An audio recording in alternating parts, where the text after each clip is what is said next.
मूल्यांकन क्या होता है? मूल्यांकन क्यों ज़रूरी है? मूल्यांकन क्या हमें बताता है? मूल्यांकन शिक्षा के लिए क्यों, अधिगम के लिए क्यों इतना महत्वपूर्ण है? मूल्यांकन हमें क्या जानकारी देती है? मूल्यांकन का क्या उपयोगिता एवं महत्व है? इन सभी के बारे में आज हम लोग इस वीडियो में पूरी जानकारी से अध्ययन करेंगे। तो चलिए देखते हैं कि सबसे पहले कि मूल्यांकन होता क्या है। तो मूल्यांकन जो हमारा होता है, यह किसी विद्यार्थी के उपलब्धि स्तर का आकलन करता है। मतलब किसी विद्यार्थी जो है वो अपने शिक्षक के द्वारा दिए गए ज्ञान को किस सीमा तक प्राप्त किया है, इसकी जानकारी हमें मूल्यांकन के द्वारा मिलती है। मूल्यांकन हमें यह बताता है कि शिक्षार्थी कितने सीमा तक, कितने स्तर तक जो है वो ज्ञान को प्राप्त किया है, कहाँ पे उनको ज्ञान प्राप्त करने में कठिनाई हो रही है, किन चीज़ों को वो आसानी से समझ रहा है, कहाँ पे समझने में उसको समस्या आ रही है। इन सारी बातों की जानकारी हमें मूल्यांकन के द्वारा प्राप्त होता है। मूल्यांकन जो है सिर्फ विद्यार्थी के लिए ही लागू नहीं होता है, मूल्यांकन शिक्षक के लिए भी उपयोगी है। वो कैसे? तो शिक्षक जो होते हैं उनको जो है विभिन्न प्रकार के शिक्षण विधियों के द्वारा बालकों को समझाते हैं। तो उनमें से जो उनके शिक्षण विधि को चयन करने के लिए जो है मूल्यांकन उसमें अपना अहम भूमिका निभाता है। वो कैसे? तो जैसे बताते हैं, जैसे देखिए कि कोई विधि द्वारा शिक्षक जो है विद्यार्थी को समझाते हैं तो उनमें से जो है बहुत कम विद्यार्थी ही समझ पाते हैं। तो इनसे यह स्पष्ट होता है कि शिक्षक को चाहिए कि शिक्षण विधि को बदलें, उनको दूसरे विधि के द्वारा समझाएं, नए नए उदाहरण को प्रस्तुत करें जिससे कि उन टॉपिक को समझाने में बालक उसको समझ सके और शिक्षक उनको आसानी से समझा सके। तो शिक्षक के लिए भी यहाँ पे मूल्यांकन बहुत ही ज़रूरी होता है। मूल्यांकन अहम भूमिका निभाती है। शिक्षक और विद्यार्थी दोनों के में शिक्षण का जो भी कार्य चलता है शिक्षक और विद्यार्थी के बीच में, उसमें जो मूल्यांकन एक बहुत अपना बड़ी भूमिका निभाती है। मूल्यांकन को हम लोग इस तरह से समझ सकते हैं कि जैसे परीक्षा होता है ना, परीक्षा को दूसरी भाषा में हम लोग मूल्यांकन को दूसरी भाषा में हम लोग परीक्षा बोल सकते हैं। कि परीक्षा में जो सारी चीज़ें होती है वही एक तरह से मूल्यांकन एक तरह से परीक्षा ही है। तो परीक्षा में क्या होता है कि परीक्षा क्यों ली जाती है? आपने परीक्षा दिया होगा, एक बार सोचिए कि परीक्षा क्यों ली जाती है। तो परीक्षा से यह पता चलता है कि आपने कितना चीज़ को सीखा है, इन चीज़ों के बारे में पता चलता है। तो ठीक यही मूल्यांकन है। मूल्यांकन से भी यही पता चलता है। शिक्षक जो है वो जो चीज़ सिखाते हैं, बालक कितना सीखा, नहीं सीखा, कहाँ पे सीखा, कहाँ पे कमी रह गई, इन चीज़ों की जानकारी हमें मूल्यांकन से प्राप्त होता है। इसलिए मूल्यांकन जो है शिक्षण कार्य में बहुत अपना अहम भूमिका निभाता है और ये बहुत महत्वपूर्ण है। मूल्यांकन जो होता है वो अनेकों प्रकार से ली जाती है। मौखिक मूल्यांकन हुआ, लिखित मूल्यांकन हो गया, अनेकों प्रकार की होती है। जैसे कि होता क्या है कि शिक्षक कोई पाठ को पढ़ा रहे होते हैं, तो शिक्षक द्वारा पाठ को पढ़ाया जा रहा है। उस समय में क्या होता है कि शिक्षक पाठ पढ़ाते समय में जैसे किसी कहानी को पढ़ा रहे हैं, बालक को कहानी समझा रहे हैं, पढ़ के उसको कहानी को बता रहे हैं। तो होता क्या है कि शिक्षक बीच बीच में कोई प्रश्न पूछ देते हैं कि बालक ने उन चीज़ों को समझा या ना समझा। इसके लिए शिक्षक बीच बीच में कोई मौखिक प्रश्न पूछ दिए या किसी को खड़ा करके बताओ, हाँ तुम बताओ ये चीज़, तुम ये चीज़ बताओ। तो ये चीज़ भी एक प्रकार का मूल्यांकन है। इस प्रकार के मूल्यांकन को हम लोग रचनात्मक मूल्यांकन कहते हैं। इस प्रकार के मूल्यांकन क्या कहलाएगा? इस प्रकार का मूल्यांकन रचनात्मक मूल्यांकन कहलाएगा। वैसा मूल्यांकन जो शिक्षक पाठ पढ़ाने के बीच बीच में मूल्यांकन का कार्य करते हैं, प्रश्न पूछते हैं, इस प्रकार का मूल्यांकन जो है रचनात्मक मूल्यांकन के अंतर्गत आएगा। और उसके बाद क्या होता है कि बीच बीच में प्रश्न पूछे, फिर कहानी जब पूरा पढ़ा लिए, जब कहानी खत्म हो गई तो फिर अभ्यास कराते हैं, मतलब प्रश्न पूछते हैं। तो जब पूरे सत्र की समाप्ति हो जाती है, मतलब पूरे पाठ, पूरे सेशन की समाप्ति हो जाती है, उसके बाद जो शिक्षक प्रश्न पूछते हैं उसको हम लोग बोलते हैं योगात्मक मूल्यांकन। जो पूरे पाठ की समाप्ति के बाद जो है शिक्षक के द्वारा पूछा गया प्रश्न क्या कहलाएगा? योगात्मक मूल्यांकन। और क्या होता है कि शिक्षक ये मूल्यांकन करते क्यों हैं? तो मूल्यांकन इसलिए करते हैं कि बालक कहाँ पे समझा और कहाँ पे नहीं समझ पाया। तो जिन पक्ष को वो नहीं समझ पाया है इसकी जानकारी मिलती है हमें मूल्यांकन से। तो इस प्रकार के मूल्यांकन कहलाएगा निदानात्मक मूल्यांकन। निदानात्मक मूल्यांकन से क्या जानकारी मिलेगी कि बालक कहाँ पे नहीं समझ पा रहा है, कहाँ पे उसको समस्या आ रही है, किन चीज़ को नहीं समझ पा रहा है। तो इस प्रकार की जानकारी कहाँ से मिलेगा? निदानात्मक मूल्यांकन। और उसकी जानकारी जो है ले लिए शिक्षक कि हाँ इन चीज़ों को बालक नहीं समझ पाया, तो फिर उसके लिए वो शिक्षण विधि को बदलेंगे या विभिन्न प्रकार के उदाहरण देंगे, दूसरे तरीके से बालक को समझाएंगे जिससे कि वह समझ जाए। तो इस प्रकार का जो भी यहाँ पे कार्य किए शिक्षक ने, विभिन्न प्रकार की विधि बदल के उदाहरण प्रस्तुत करके बालक के सामने बहुत अनेक प्रकार के उदाहरण प्रस्तुत किए ताकि वो बालक जो है उस टॉपिक को समझ सके। तो इस प्रकार का जो है कहलाएगा हमारा उपचारात्मक मूल्यांकन। उपचारात्मक मूल्यांकन। निदानात्मक मूल्यांकन में क्या है कि कठिनाई स्तर को पता लगाया जाता है। उपचारात्मक में क्या है कि उसकी कठिनाई स्तर को पता लगा करके फिर उसका उपचार किया जाता है, यही कहलाता है उपचारात्मक मूल्यांकन। उपचारात्मक मूल्यांकन, निदानात्मक मूल्यांकन दोनों लगभग देखा जाए तो एक ही चीज़ है। दोनों में उसके जो है समस्याओं को पता किया जाता है, फिर उसका उपचार किया जाता है।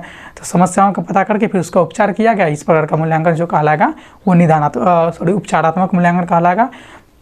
तो पाठ को बढ़ाने के क्रम में 3 प्रकार के मूल्यांकन किए जाते हैं।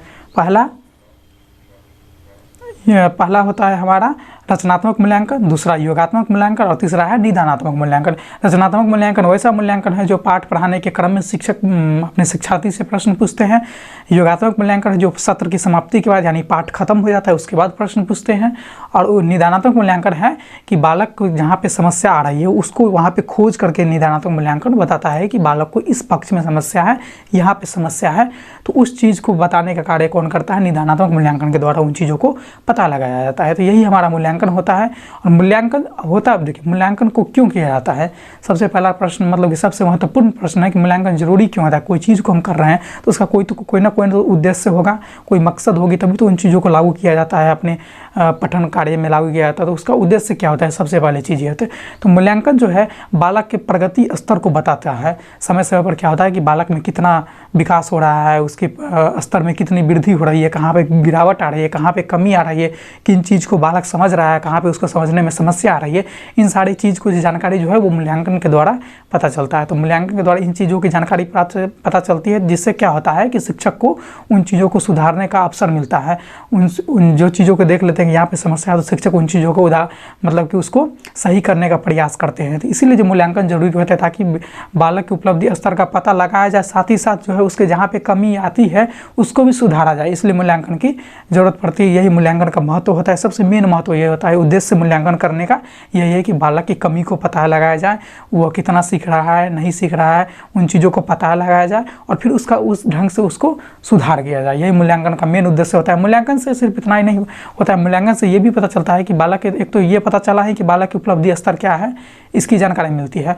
मूल्यांकन से ये भी पता चलता है कि बालक की क्या रुचि है, क्या योग्यता है, क्या उसकी क्षमता है, क्या विशेषताएं हैं, इसके बारे में भी मूल्यांकन से ही पता चलता है कि बालक के, जैसे कि मान लीजिए पढ़ाई के अनेकों पक्ष होते हैं, खेलकूद है, संगीत है, हस्तकला है, और चाहे सब्जेक्ट नहीं होती, मतलब विषय ही की बात कर ली जाए तो 3-4 मतलब अलग अलग तरह के विषय होते हैं। गणित है, मैथ्स है, हिंदी है, इंग्लिश है, सारे विषय होते हैं। इससे क्या होता है कि बालक की किस विषय में रुचि है, उसकी क्षमता क्या है, उसकी योग्यता किस विषय में अधिक है, इन सारी चीज़ों की भी जानकारी क्या होता है कि मूल्यांकन के द्वारा ही पता चलता है।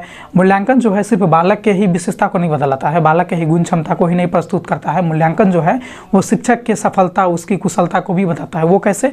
कोई शिक्षक जो अपने बालक को किस हद तक शिक्षा देने में सफल हुए हैं, ये बातें मूल्यांकन के द्वारा पता चलती है। अगर मान लीजिए किसी कक्षा में 90% बच्चे सफल हो रहे हैं मूल्यांकन के परिणाम में और 10% बच्चे जो है असफल हो रहे हैं, तो इससे यह स्पष्ट हो रहा है कि शिक्षक ने 90% बच्चों को सफल हो रहे हैं, मतलब शिक्षक ने अपना कार्य सुचारू रूप से किया है। 10% बच्चे में वो कमी हो गई, किसी प्रकार की डिसेबिलिटी होगी जिसके कारण वो उन चीज़ों को सीखने में असमर्थ रहा है। मतलब यह बताता है कि शिक्षक में वहाँ पे कमी नहीं है, शिक्षक अपने कार्य को सुचारू रूप से अच्छे ढंग से कर रहे हैं। यहाँ पे उन 10% बालक में ही कमी है। लेकिन वही चीज़ अगर सिर्फ यहाँ पे उल्टा हो जाए कि 90% बच्चे असफल हो जाए और 10% बच्चे ही सफल हो, तो यहाँ पे यह स्पष्ट होता है कि शिक्षक को अपने शिक्षण नीति को में बदलाव करनी चाहिए। उनके शिक्षण की जो नीति है उसके क्या बोलते हैं उसको, नीति के साथ साथ बोलेंगे उनकी विधि जो भी है, शिक्षण विधि मतलब शिक्षण कराने की जो विधियां हैं उनमें बदलाव करने की ज़रूरत है। क्योंकि यहाँ पे 90% बच्चे असफल हो रहे हैं, मतलब कि कहीं ना कहीं शिक्षक में कमी है। बालक में 10% बच्चे सफल इसलिए हो रहे हैं कि वो हो सकते हैं उच्च बुद्धि लब्धि के होंगे, उनके मानसिक सोचने की क्षमता अलग होगी, सबसे विशिष्ट बालक होंगे वो, इसलिए वो 10% बच्चे जो हैं वो समझ रहे हैं। लेकिन यहाँ पे 90% बच्चे जो वो असफल हो रहे हैं, मतलब क्या है कि शिक्षक को अपनी विधि में बदलाव करने की ज़रूरत है, उनके पढ़ाने के तौर तरीके में बदलाव करने की ज़रूरत है। तो ये सारी चीज़ें से किससे पता चली? तो ये सारी चीज़ें अगर मान लीजिए परीक्षा नहीं होती, मूल्यांकन नहीं होती, तो नहीं पता चलता ना कि शिक्षक में कहाँ कमी आ रही है। शिक्षक ऐसे ही पढ़ाते जाते हैं। ऐसे में शिक्षक जो पढ़ा रहे होते हैं उनको पढ़ाते रहते हैं, उनको ये इस बात की जानकारी ही नहीं मिलती कि वो जो पढ़ा रहे हैं उसको विद्यार्थी समझ रहा है या फिर नहीं समझ पा रहा है। इस जानकारी जब नहीं मिलती तो वो अपने शिक्षण विधि में सुधार कैसे करते, उनको बदलते कैसे। वो तो सोच रहे होंगे कि जो मैं पढ़ा रहा हूँ वही बेहतर है, वही चीज़ें हैं वो सारे विद्यार्थी समझ रहे होंगे, लेकिन ऐसा तो नहीं होगा ना कि सारे के सारे विद्यार्थी समझ सके उनकी बातों को। इसीलिए जो इन बातों की जानकारी जो है वो हमें मूल्यांकन देती है। मूल्यांकन शिक्षकों को यह बताता है कि आपके शिक्षण विधि में सुधार करने की आवश्यकता है या फिर नहीं आवश्यकता है। इन सारी चीज़ों की जानकारी मूल्यांकन से प्राप्त होता है। इसलिए मूल्यांकन जो है वो पठन पाठन की कार्य में अपना एक बहुत बड़ा योगदान, अहम भूमिका कह सकते हैं निभाता है। यही मूल्यांकन से संबंधित कुछ विशेष बातें थी, इनको हम लोगों ने पढ़ा। एक बार फिर से अगर देखते हैं कि मूल्यांकन के महत्व, विशेषता, गुण को अगर देखा जाए तो उनको हम लोग इस तरह से देख सकते हैं। जैसे सबसे पहला हमारा हो सकता है कि मूल्यांकन से है विद्यार्थी के उपलब्धि स्तर का पता लगाया जा सकता है। दूसरा कह सकते हैं ये मूल्यांकन ये हमें यह बताता है कि किसी विद्यार्थी की रुचि, क्षमता, गुण, विशेषता, इन सारी चीज़ों की जानकारी हमें मूल्यांकन से प्राप्त होता है। मूल्यांकन जो है विद्यार्थी के विकास की गति निरंतर बने रहे, इसके लिए मूल्यांकन जरूरी है ताकि शिक्षक को पता चल सके कि उनको किन चीज़ों की आवश्यकता है, किन पक्षों में उनको काम करने की अधिक आवश्यकता है, जिससे कि बालक का विकास निरंतर गति से चलते रहे। इसलिए मूल्यांकन भी जरूरी है। मूल्यांकन जो है वो शिक्षक के सफलता एवं उसकी कुशलता को भी बताता है कि शिक्षक कितना सफल है, उसमें किन प्रकार का कौशल है। इन सारी चीज़ों की जानकारी जो है वो मूल्यांकन से प्राप्त होता है। मूल्यांकन अगर साफ शब्दों में, एक शब्दों में कहा जाए, एक लाइन में कहा जाए तो मूल्यांकन शिक्षण कार्य मतलब पठन पाठन के कार्य को सुचारू एवं सुगम ढंग से बनाने के लिए, सफल बनाने के लिए मूल्यांकन का होना बहुत ही जरूरी है। अगर मूल्यांकन नहीं होगा तो शिक्षण कार्य सफल नहीं हो सकता है, होता है। मूल्यांकन नहीं रहेगा तो शिक्षण कार्य कभी सफल नहीं होगा, पठन पाठन की क्रिया कभी सफल नहीं होगी। मैं उम्मीद कर सकता हूँ कि आज का ये टॉपिक मूल्यांकन आप लोगों को समझ में आई होगी। यह आपके लिए काफ़ी उपयोगी भी होगा और इसको आप मतलब कि अच्छे से समझ लीजिए। जहाँ पे नहीं समझ में आती है आपको मैं कमेंट में ज़रूर बताएं, मैं उन चीज़ों को फिर से क्लियर करने की कोशिश करूँगा। और तब तक के लिए आप देखते रहिए हमारे YouTube चैनल को, पढ़ते रहिए, यहाँ से जो भी नोट्स है उसको पढ़ते रहिए। फिर मिलेंगे अगले वीडियो में, तब तक के लिए देखते रहिए हमारे YouTube।